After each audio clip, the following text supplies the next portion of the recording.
একটা সামান্য শর্ত জ্যোৎস্না মেনে নিতে পারলেন না কেন? যুবরানী হওয়ার পর উনি কি বেদিনী হয়ে ঘুরে বেড়াবেন? আরে এটা কি সম্ভব? বন্ধু, তুমি যেটা বলছো সেটা ঠিক, কিন্তু আমাদেরও তো জ্যোৎস্নার বিষয়টা ভাবতে হবে। বন্ধু, কি ভাবতে হবে? জ্যোৎস্না তো আমাকে ভাবার কোনো অবকাশই দেননি। না ভাইয়া, তুমি যাই বলো না কেন, জ্যোৎস্নারই ব্যবহার আর কিছুতেই মেনে নিতে পারছি না।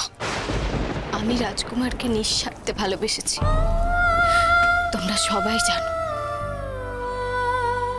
আমি তো কোনোদিন আমার ভালোবাসার জন্য কোনো শর্ত আরোপ করিনি। তাহলে রাজকুমার কি করে রাজমাতার কথাটা মেনে নিল?